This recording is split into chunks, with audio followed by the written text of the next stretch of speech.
రామ్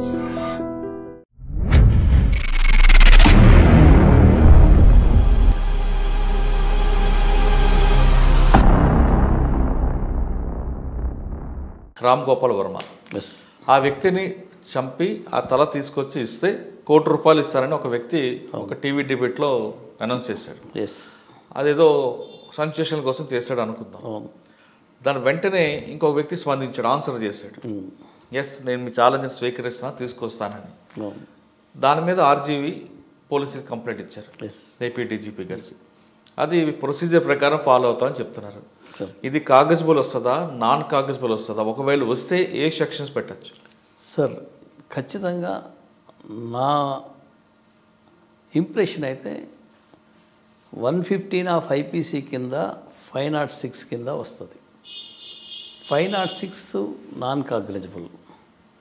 ఈ ఏదైతే యాక్ట్ దాని subsequent consequence reaction comes under 115 of IPC part 2 punishable with 14 years. Sir part 1 ఏంటి, part 2 ఏంటి? పార్ట్ 1 ఏంటంటే ఎవరైనా ఇట్లా పలానా వ్యక్తిని చంపాలి అని ఒక అనౌన్స్మెంట్ చేస్తే అది పార్ట్ 1 కింద వస్తుంది. అది 7 years పనిష్మెంట్లో ఉంటుంది. అదే దాని కాన్సిక్వెన్సెస్ యాక్ట్స్ కనుక్కుంటే అది పార్ట్ 2 కింద వస్తుంది. 14 years punishment, cognizable offence. More over అంటే అసలు ఇట్లాంటి చర్యలు అది చట్టవిరుద్ధం, రాజ్యాంగానికి విరుద్ధంగా చేసే చర్యలు.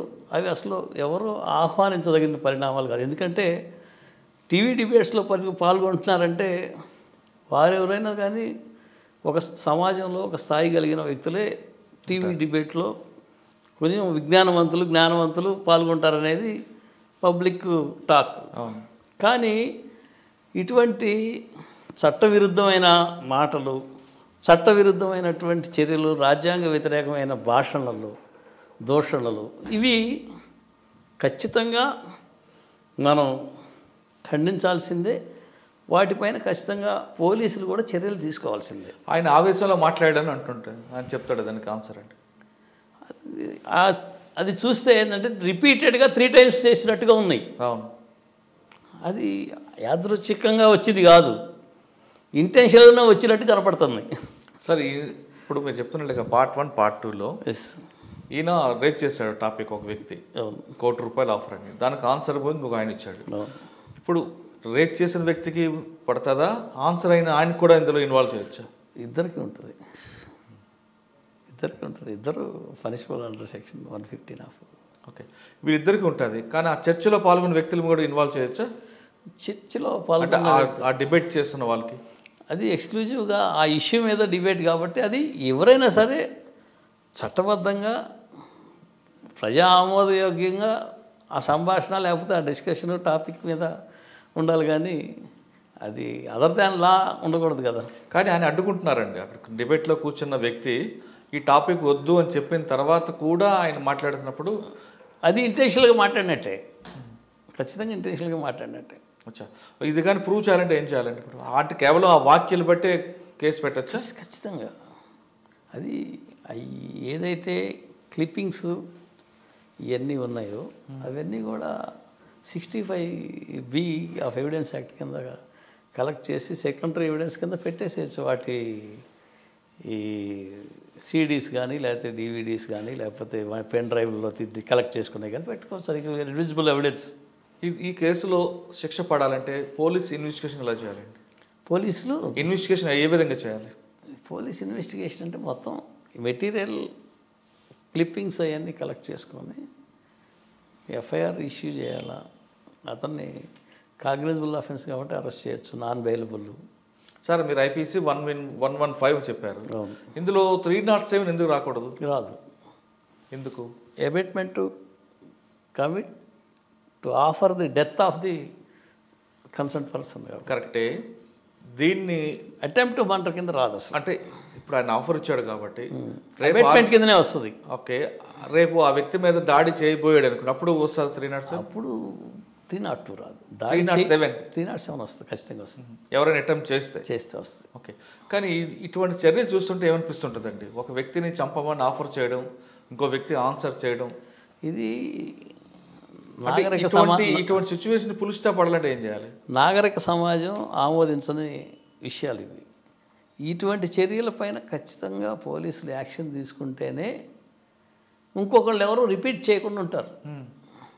మోర్ ఓవర్ ఇటువంటి మాటలు చేతలు చేసేవాళ్ళని డిబేట్స్లో కూడా ఎలో చేయకూడదు. అది దానిపైన ఖచ్చితమైన రిస్ట్రిక్షన్స్ పెట్టి anti other than the law మాట్లాడేవాళ్ళని మాట్లాడకూడదు అనేది రిస్ట్రిక్షన్స్ తీసుకురాకపోతే ఇటువంటివి కొనసాగుతూనే ఉంటాయి.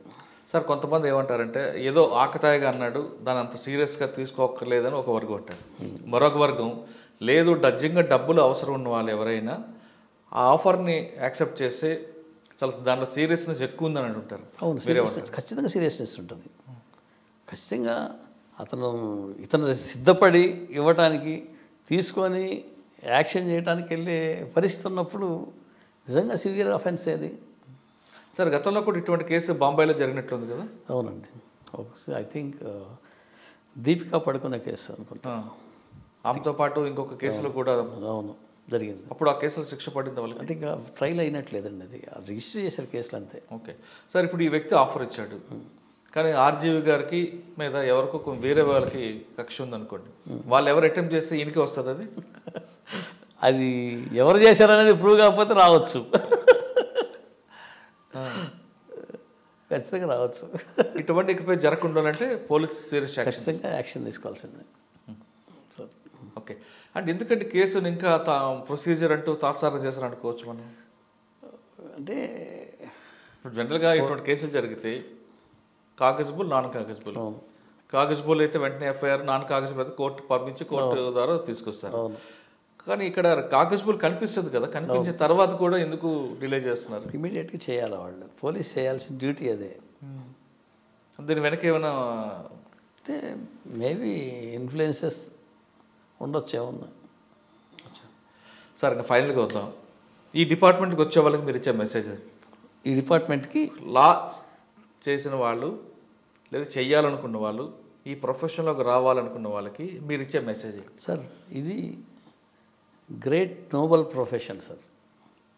చాలా గొప్పోళ్ళు ఈ ప్రొఫెషన్ని వృత్తిగా తీసుకొని చేస్తున్నారు.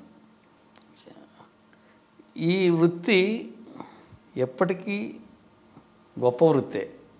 అయితే చేసే వ్యక్తులు సరైన పద్ధతిలో ఆలోచించి మంచి ఆలోచనలతోటి ఈ వృత్తిని స్వీకరించి చేసుకోవటం ఆహ్వానించదగిన విషయం.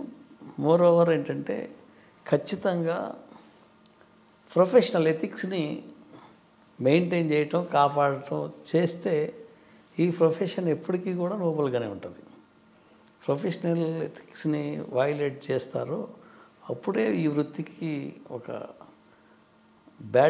బ్లాక్ స్పాట్ వస్తుంది. అది రాకుండా వృత్తిని నమ్ముకొని వృత్తి ద్వారా వాళ్ళ అభివృద్ధి పడటం, ప్రజలకు సేవ చేయటం చేయొచ్చు.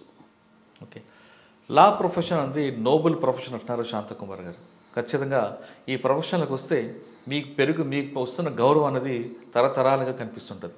ఇది కేవలం మీ ఆగిపోదు, మీ తర్వాత వచ్చిన తరాలకు కూడా, మీ కుటుంబాలకు కూడా మీరు చేసే మంచి కార్యక్రమం వల్ల ఆ పేరు నిలబడుతుంది అంటున్నారు శాంతకుమార్ గారు.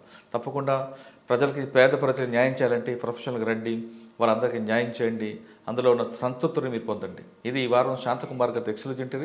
వచ్చే వారం మరో గెస్ట్తో బలి కలుద్దాం. అంతవరకు నమస్తే. Thank you sir. Thank you very much. Thank you sir.